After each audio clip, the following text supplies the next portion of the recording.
Bonsoir. Je vais inviter nos fameux sénateurs français du monde à prendre place. Jean-Yves, Claudine, Hélène, Richard, Marc. Le sujet qui nous rassemble ce soir aujourd'hui est un sujet grave. La vague terroriste qui a ensanglanté Paris nous interroge sur le modèle français. La France est-elle ce qu'elle prétend être, une société éclairée? Si oui, si tel est le cas, quel fut notre rôle en Libye et quel est l'objectif de notre engagement en Syrie? En France même, que révèlent les attaques à Paris sur notre modèle de société et la capacité de notre pays à accorder à chaque citoyen la même attention? Donc nous avons la chance ce soir d'avoir parmi nous les 4 sénateurs français du monde et le président de l'Assemblée des Français à l'étranger. Ils vont nous aider à mieux comprendre les conséquences de notre politique étrangère. Hélène Conway-Mouret, bonsoir. Vous avez été ministre, vous avez côtoyé l'exécutif. Aujourd'hui sénatrice, vous êtes membre de la Commission des Affaires étrangères, de la Défense et des Forces armées. Alors je voudrais vous poser la première question. La France est-elle en guerre? Non, c'est une question qui est très sérieuse, parce que c'est vrai que c'est un terme que à la fois le président de la République et le Premier ministre ont utilisé. Je crois qu'ils avaient choisi un terme qui est effrayant en soi, mais certainement parce qu'ils avaient envie de faire prendre conscience de la menace très forte qui pèse sur la France, menace terroriste, dont on a vu par 2 fois, au mois de janvier puis au mois de novembre, les dégâts que ces attentats peuvent causer en vie humaine, en terreur qui est instillée dans la population. Et finalement, de dire que la France est en guerre, c'est quelque chose qui doit nous interpeller. C'est pas un terme que j'utiliserais moi-même. D'accord. Parce que je pense que c'est un terme qui est choquant et qu'il y a peut-être d'autres façons de frapper les esprits que celui-là. Mais en même temps, il était certainement nécessaire parce qu'aujourd'hui, on voit que cette menace existe toujours, malheureusement. C'est une guerre qui est atypique parce qu'on conçoit une guerre entre 2 armées, de personnes qui ont pour mission de gagner sur l'autre. Alors que là, on sait qu'il y a des personnes qui viendront en France, qui ont envie de le faire, pour en effet tuer des Français. C'est leur mission. Daesh a publié, je crois, suffisamment de messages qui vont dans ce sens. Et donc de se préparer, en effet, à ce qu'il y ait des morts. Et il y en aura certainement encore. En tout cas, c'est ce que les services de renseignement disent en France. Ce n'est pas si, mais c'est quand un attentat sera perpétré à nouveau sur le sol français. Donc voilà, j'ai essayé, je crois, peut-être très mal d'expliquer pourquoi le chef de l'État et le Premier ministre ont certainement choisi d'utiliser ce terme, de dire que la menace existe et qu'il y a guerre certainement, mais que c'est une guerre atypique qui va certainement durer très longtemps. Il fallait peut-être préparer les esprits et que malheureusement on en a eu des exemples. Voilà, c'est un sujet qui est très délicat parce que à la Commission des Affaires étrangères, bien sûr, nous auditionnons les directeurs des services de renseignement, nous auditionnons le ministre des Affaires étrangères, le ministre de la Défense, puisque c'est une commission qui rassemble l'ensemble de ces problématiques, qui nous donne une vision globale, avec bien sûr des auditions qui sont fermées, avec des données qui sont délicates, mais qui doivent être partagées par le président et le Premier ministre qui sont en charge du pays. Donc je peux simplement vous confirmer que la menace est réelle et que moi-même je suis très mal à l'aise avec le terme de guerre. Mais l'armée française est quand même engagée sur 8 théâtres d'opération. Il y a l'opération Serval, l'opération Berkane, l'opération Sangré, au Mali, au Sahel, en Centrafrique. En Syrie, bien sûr, en Irak, Somalie, je crois aussi. Est-ce que vous avez... Oui, contre la piraterie, oui. C'est pas la même chose. Oui, alors bien sûr, quand on est sur une base, bien sûr, quand on est sur une base en Jordanie et que quotidiennement des avions décollent, bien sûr, la France est en guerre. Mais c'est le fait de militaires. Là, je pensais que la question était est-ce que la France est en guerre, c'est-à-dire est-ce que les Français sont en guerre. Donc, on a des militaires engagés. Les militaires sont engagés, oui, sur des théâtres. Ils ont tous été mentionnés. Bon, bien avant Daesh, c'est quand même un maintien de la paix. Oui. Hein, on voit que les élections d'ailleurs ont eu lieu et que la présence militaire a, dans un premier temps, évité un génocide, mais ensuite maintenu la paix dans ce pays pour que des élections puissent avoir lieu. Au Mali, c'est vrai que j'ai passé le 1er janvier 2015 aux côtés de nos militaires à Gao, donc dans le nord Mali. Ceux-ci ne sont pas en guerre non plus, dans le sens qu'ils ne sont pas engagés contre certains groupes terroristes peut-être, mais il n'y a pas un engagement guerrier. On va dire qu'ils sont là aussi pour un certain maintien de la paix. Mais qui prend cette décision quand même parce que bon, s'il y a des militaires engagés... c'est le chef de l'État. Il y a des guerres. Et donc, est-ce que c'est un débat au Parlement ou est-ce que c'est le chef de guerre tout seul qui décide un matin Le président, dans un premier temps, prend des décisions et on voit bien que la France, d'ailleurs, est un des pays, peut-être le pays, qui est capable de répondre très rapidement à un défi. Ça a été le cas au Mali, sans passer par le Parlement. Au Royaume-Uni, le Parlement doit donner son aval. Ce n'est pas le cas en France. Mais ensuite, une fois que la décision a été prise et que les forces armées sont engagées, le Parlement doit ratifier et valider la décision prise par le président. D'accord. J'aimerais poser une question à Claudine Lepage. Claudine Lepage, vous êtes sénatrice, mais surtout présidente de France et du Monde, l'association démocratique des Français de l'étranger. Et ma question, elle va concerner les Français dans ces zones de combat.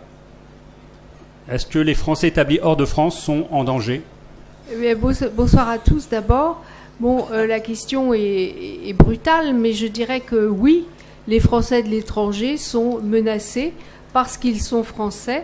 Alors peut-être pas à titre individuel, mais à titre collectif, et que les installations françaises peuvent être la cible d'attaques terroristes. À partir du moment où la France combat l'État islamiste, eh bien, il peut y avoir des retours sur les Français de l'étranger. Et ce n'est pas un hasard s'il y a davantage de sécurité dans les établissements scolaires, par exemple, les établissements scolaires français à l'étranger, alors un peu plus ou un peu moins selon les pays, mais de façon générale, oui, les Français de l'étranger, qui sont des Français comme les autres, peuvent être des cibles d'attaques terroristes. Mais encore une fois, pas à titre individuel, mais à titre collectif. Et vous êtes au courant des mesures qui ont été prises pour protéger les Français à l'étranger ? D'abord, il y a un renforcement des îlots de sécurité. Cet après-midi, il y a eu une réunion à l'ambassade sur le sujet. Donc, je crois que vous pourrez interroger plus avant Jean-Yves qui a participé à cette réunion. Et oui, les établissements scolaires il y a des mesures de sécurité plus grandes qui sont prises. Les abords des consulats, des ambassades sont sécurisés. Oui, il y a des mesures très concrètes que vous pouvez voir, que je peux voir, qui sont prises. D'accord. Je vous remercie. Richard Youn, vous êtes sénateur, membre de la Commission des Finances.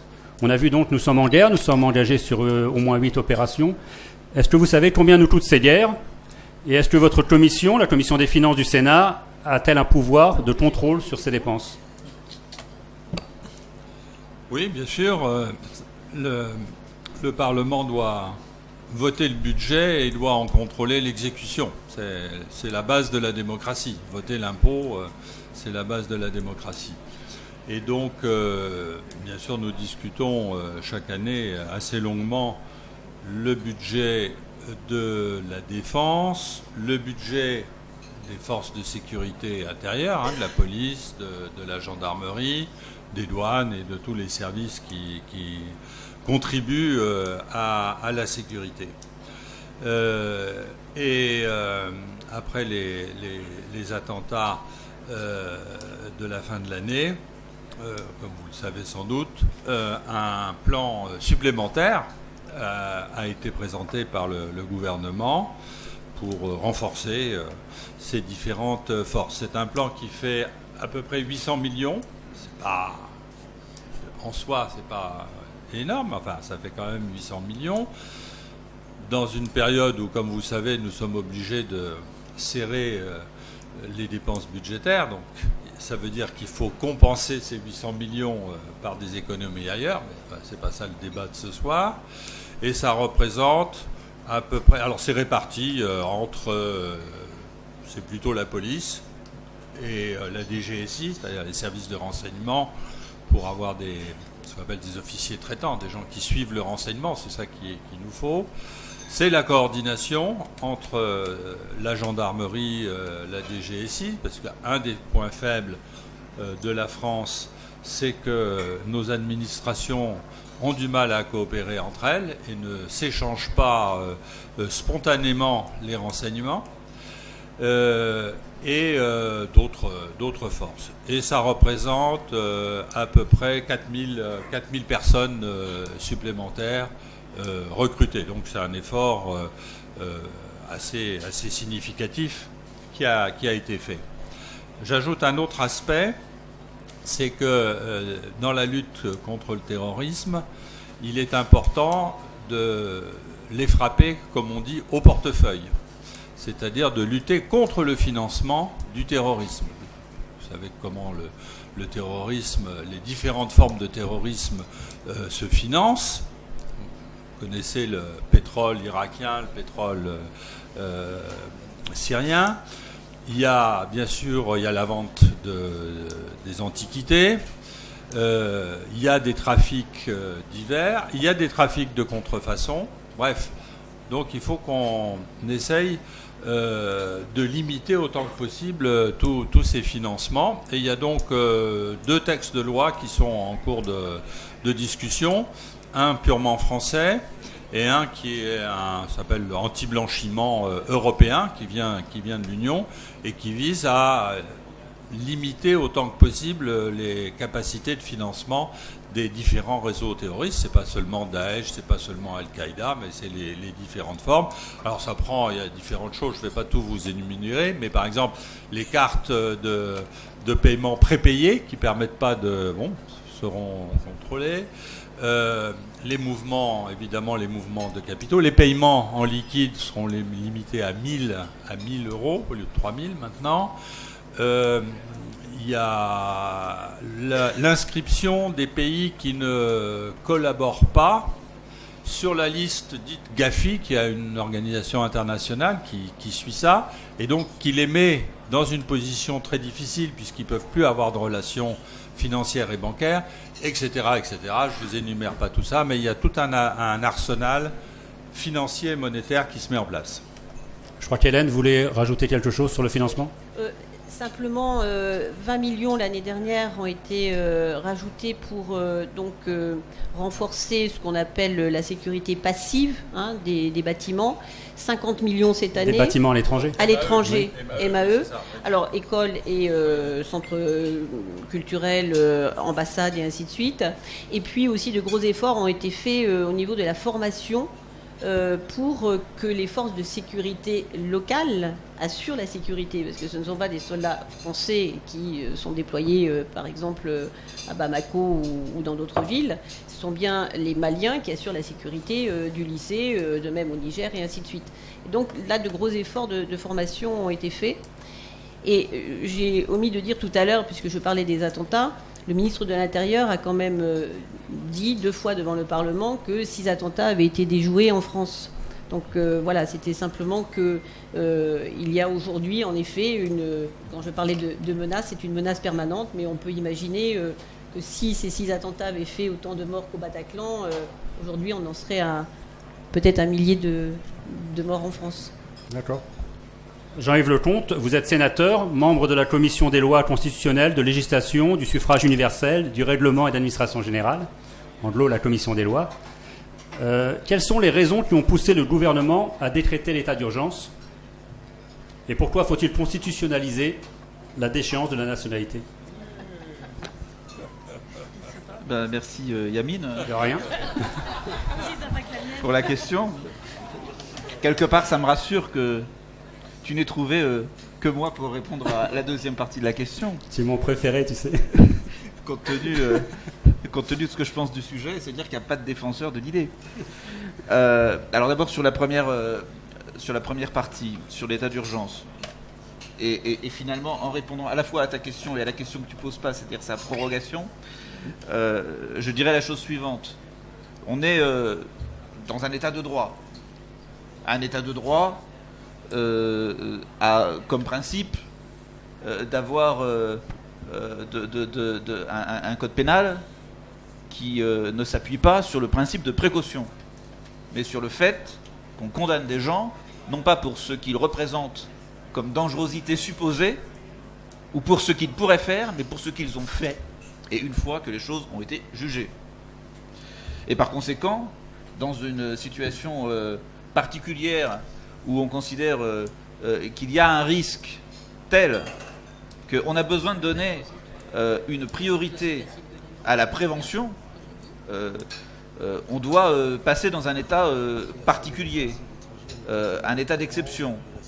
Et les états d'exception dans la Constitution, finalement, il y a celui qui est engendré par le fait que le président de la République décide de prendre les pleins pouvoirs avec l'article 16, et finalement de confondre le pouvoir législatif et le pouvoir exécutif, et puis l'état de siège. Et puis il y a un autre état d'exception qui n'est pas dans la Constitution, mais qui a été établi en 1955 pour répondre aussi à une situation que le gouvernement considérait comme exceptionnelle. Et cet état d'exception permet un certain nombre de choses en termes de perquisition, de privation de liberté, d'assignation à résidence, qui ont vocation non pas à punir, mais qui ont vocation à préserver la sécurité, prévenir des risques. Et c'est la raison pour laquelle, compte tenu de ce qui s'était passé le 13 novembre, et alors que finalement l'action était en cours, il était logique que le gouvernement décide de mettre en place un état d'exception pour prévenir toute suite dramatique à ce qui était déjà vraiment une tragédie nationale. D'où cette décision du gouvernement au tout début de la journée du 14 novembre. Alors à partir du moment où c'est fait, on constate que il y a des perquisitions qui sont faites, et le rapport de Jean-Jacques Urvoas, quand il était encore président de la commission des lois de l'Assemblée nationale, montre qu'au cours des 6 premières semaines de l'état d'urgence, toutes les perquisitions que les services de renseignement, que les préfets considéraient nécessaires ont quasiment été faites. La plupart des personnes dont on pouvait considérer qu'ils représentaient un risque ont aussi été assignées à résidence. Et donc, finalement, autant il était absolument logique, nécessaire de mettre en vigueur l'état d'urgence le 14 novembre, autant effectivement, à partir du moment où toutes les perquisitions, ou la plupart des perquisitions qui ont semblé nécessaires au préfet et à l'autorité administrative et les assignations à résidence ont été faites, la question est de savoir pourquoi est-ce qu'on l'a renouvelé en février. Et alors moi la réponse que je ferai elle est la suivante, c'est que les assignations à résidence, c'est des gens donc qu'on prive de liberté de manière assez partielle, puisqu'ils ne sont pas en prison, mais ils doivent quand même pointer au commissariat plusieurs fois par jour, si bien qu'en fait finalement ils ne peuvent pas faire grand chose d'autre. Donc ils sont réellement privés de liberté. On ne peut pas les assigner à résidence de manière définitive, c'est juste impossible, mais finalement le temps pendant lequel on considère qu'ils peuvent représenter un risque, et tant que on peut le temps d'établir éventuellement d'avoir des éléments concrets qui permettent de rentrer dans une procédure d'instruction pour éventuellement non plus les priver de liberté pour un principe de précaution, mais pour des choses qu'ils ont effectivement faites. compte tenu de ce qu'on aurait pu découvrir. Mais alors, il y a quand même 330 personnes qui, lorsqu'on a prorogé l'état d'urgence, qui étaient assignées à résidence. Si elles ont été assignées à résidence, c'est parce qu'on a considéré qu'elles représentaient un risque. Si on n'avait plus d'état d'urgence, il n'y avait plus le dispositif légal qui permettait de les priver de liberté, sans dire que du jour au lendemain, elles se retrouvaient en liberté. Si on considérait qu'elles représentaient un risque et qu'elles se retrouvent en liberté, alors oui, s'il y avait eu un nouvel attentat, il y aurait eu un vrai problème. Donc il est absolument nécessaire finalement d'avoir cette prorogation, même si, à mon sens, il aurait fallu qu'elle soit réduite au traitement des assignations à résidence. Et maintenant, c'est toute la question, et c'est la raison pour laquelle le Premier ministre a dit que finalement, il faudrait que la nouvelle loi qui établirait un certain nombre d'autres dispositions dans le Code de procédure pénale puisse être votée avant même qu'on supprime l'état d'urgence. C'est justement pour traiter ces cas d'assignation à résidence. Mais d'un autre côté, on ne peut pas considérer que c'est logique de priver de liberté des gens pendant longtemps sans avoir de réel fait. Donc, il faut revenir à un état normal. Donc le débat sur la loi que nous aurons à débattre, à étudier en commission des lois en avril pour renforcer les capacités de l'administration qui, sur un certain nombre de sujets, mérite un certain nombre d'interrogations. Hein. Oui. Être capable, par exemple, pour un contrôle d'identité, même lorsqu'on connaît l'identité de la personne, de bloquer 4 heures la personne dans un commissariat, c'est quand même quelque chose qui m'interroge et je ne suis pas du tout certain que je suivrai sur ce sujet-là, par exemple. D'accord. Et puis il y en a quelques autres. En tout état de cause, voilà pourquoi il fallait proroger. C'est parce qu'il fallait traiter les assignations en résidence. À partir du moment où on considère que ces personnes représentent un risque, qu'on ne pouvait pas du jour au lendemain, alors qu'on considère, et Hélène l'a dit, qu'il y a encore des risques d'attentat, de mettre finalement sans contrôle aucun plus de 300 personnes en liberté, parce que là, effectivement, ce serait une responsabilité lourde du pouvoir exécutif que d'accepter ça. Alors après sur... Personne ne conteste l'obligation d'avoir une réponse. Mais l'état d'urgence, c'est pas seulement une réponse, c'est un transfert de pouvoir. C'est ça qui est important dans l'état d'urgence. C'est tout d'un coup, c'était plus le judiciaire, c'est l'administratif. Oui, l'état d'urgence, a été créé en 1955 en Algérie parce qu'on se méfiait de l'armée. L'histoire nous donnera raison. Si on ne voulait pas donner les pleins pouvoirs à l'armée. Donc il s'agit d'un transfert de pouvoir. Oui, cette menace, elle n'existe plus aujourd'hui. Oui, le pouvoir judiciaire n'a aucune capacité de faire du préventif. Sauf à accepter, mais on ne serait plus dans un état de droit, qu'on condamne, on demande aux juges de condamner pour ce que des gens pourraient faire, et non pas pour ce qu'ils ont fait. Et ça, c'est inacceptable. Donc c'est bien pour ça qu'il faut une répartition entre le judiciaire, qui n'est pas là pour décider si les gens sont dangereux ou pas. Il est là pour condamner les gens lorsqu'ils ont fait une infraction et qu'ils doivent être punis. Et c'est la responsabilité de l'État, du gouvernement, que d'assurer la sécurité. Et donc d'essayer de disposer des moyens en respectant les garanties constitutionnelles assorties, donc en particulier le fait que c'est en particulier les libertés individuelles, c'est la responsabilité de l'État et du gouvernement en premier lieu que d'assurer la sécurité. Et donc lorsqu'il l'estime nécessaire, d'essayer de disposer des moyens pour assurer la sécurité. Et je rajoute à ça que les attaques terroristes, il n'y a pas que la France qui en a eu ces derniers temps, malheureusement. Beaucoup d'autres pays en ont eu. Je pense à Copenhague, je pense à Ankara, je pense à Istanbul, je pense à Bamako, je pense à la Thaïlande, à la Jakarta. Et on va en oublier malheureusement, tellement il y en a. Et à chaque fois, on s'aperçoit que finalement, les symboles, c'est des symboles de vie en commun. C'est des symboles de tolérance. Et que si il n'y a plus de sécurité et que chacun a peur, c'est l'irrationnel qui va prendre le dessus, les émotions, et que c'est notre capacité de vivre ensemble, d'accepter les différences, de construire sur les différences qui sera définitivement détruite. Donc c'est pour ça qu'il faut assurer la sécurité. Alors maintenant sur la question de la déchéance de nationalité, là pour le coup, je crois que c'est une énorme erreur. Qu'est-ce qui est passé par la tête du président de la République et du Premier ministre? Je ne sais pas. Sauf peut-être la crainte qui est exprimée, qu'on lit dans un certain nombre de journaux, que finalement, à ces actes odieux, répondent d'autres actes odieux anti-musulmans.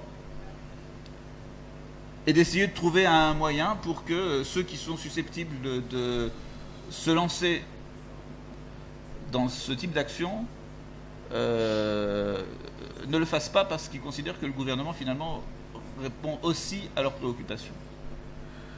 C'est peut-être la seule explication rationnelle que je peux avoir. Je ne la partage pas.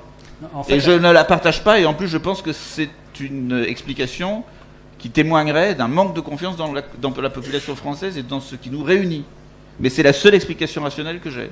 Alors maintenant, savoir comment est-ce qu'on peut intégrer ça dans un texte de loi constitutionnelle qui a vocation à protéger la nation, moi-même je ne comprends pas. Je ne vais pas rentrer dans les détails sur ce que ça veut dire en termes de lien entre les citoyens et la France. Si pour n'importe quel délit ou crime contre la vie de la nation, qui reste à définir, on pourrait être déchu de sa nationalité. Ça veut dire qu'avec une loi qui change, un abus de liberté d'expression qui serait une apologie du terrorisme, et encore faut-il définir le terrorisme, pourrait devenir une cause de déchéance de nationalité. C'est quand même aller un peu loin. Et d'autre part, sur cette question, finalement, il faut aller à l'essentiel, parce que il faut se concentrer sur la lutte antiterroriste, sur la coopération internationale. Et donc il faut établir de la confiance avec nos partenaires.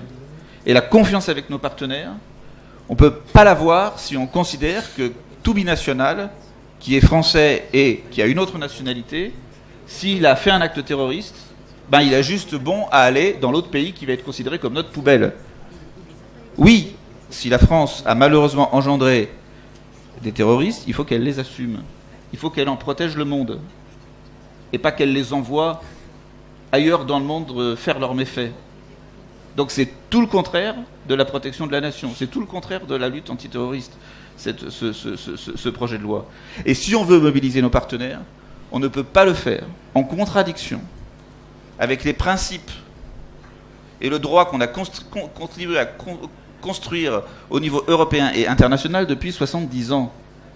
Parce que si c'est comme ça qu'on fait, alors plus personne ne va nous comprendre, plus personne ne nous suivra, et on offrira sur un plateau, par notre propre transformation, la victoire au terrorisme. Marc Villard, vous êtes le président de l'Assemblée des Français à l'étranger. Alors je voulais savoir si vous êtes au courant de la situation des Français sur les zones de combat.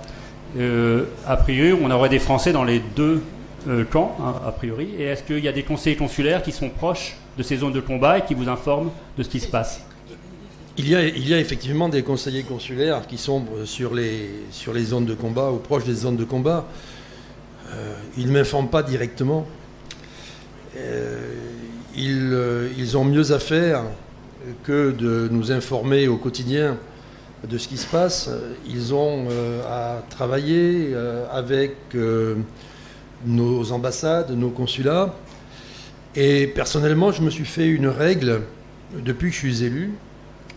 C'est que quand il se passe quelque chose, une tragédie dans le monde, je envoie, avant, si c'était dans ma circonscription, maintenant depuis que je suis président, où que ce soit dans le monde, j'envoie juste un email à l'ambassade ou au consulat en disant « Est-ce que je peux vous être utile ?»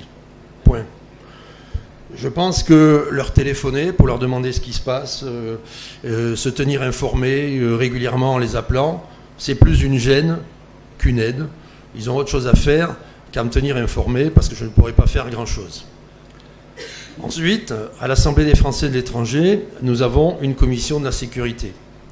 Cette commission de la sécurité se tient informée tout au long de l'année par le relais des élus à l'Assemblée des Français de l'étranger, par le relais des conseillers consulaires sur le terrain. Ça leur permet de préparer les deux sessions et à ce moment-là d'interpeller l'administration, le gouvernement pour savoir ce qu'il se fait, qu'est-ce qu'il s'est fait, pourquoi ça s'est fait comme ça. Maintenant, en ce qui concerne les mesures qui sont prises, je pense qu'il est bon que nous soyons informés des mesures les plus visibles, celles dont on parlait tout à l'heure, renforcement de la sécurité autour des écoles, autour des aéroports, autour de nos bâtiments. Mais il y a toute une série de mesures dont je pense qu'il est opportun de ne pas nous informer, parce que finalement, en nous informant, on informe tout le monde, et en particulier ceux à qui ou contre qui elles sont mises en place. Je rajoute juste une information, c'est que le gouvernement a mis en place dans cette situation particulière qu'est l'état d'urgence, pour la première fois, une commission, enfin 2 commissions, une à l'Assemblée et une au Sénat, de surveillance de l'ensemble du dispositif qui se réunit chaque semaine avec les différents chefs d'opération et les différents chefs des renseignements. Évidemment, c'est fait confidentiellement, vous pouvez imaginer facilement pourquoi, mais le Parlement est comme ça tenu, je crois, de façon assez importante au fait de ce qui se passe. Et c'est quand même une première. Oui, j'ai oublié en fait un point très très important, c'est qu'il existe une cellule de crise au ministère des Affaires étrangères qui a démontré son efficacité ces dernières années, et à chaque session de l'Assemblée des Français de l'étranger, nous invitons les représentants de la cellule de crise justement pour venir faire un point de ce qui se passe et des mesures qui sont prises. Oui, je voulais juste ajouter un point de détail. Tu parlais des Français qui sont dans les zones en guerre, en crise. Je voulais simplement signaler qu'une école française continue à exister à Damas. Alors certes, l'administration française s'est retirée, mais cette école continue à fonctionner avec un comité de gestion parentale et est dirigée par un proviseur français à la retraite, et donc continue à pouvoir enseigner, même dans des conditions extrêmement difficiles. Il leur est arrivé de recevoir des obus sur l'école. Ils ont dû déménager pendant un moment à un hôtel sur la place. Et donc voilà, la présence française est inofficielle puisqu'il n'y a plus d'ambassade ni rien, mais il y a toujours cette école française qui est un embryon de présence française. En tous les cas, moi je voulais vous remercier, hein, Claudine, Jean-Yves, Hélène, Marc et Richard. Je vous remercie, au revoir.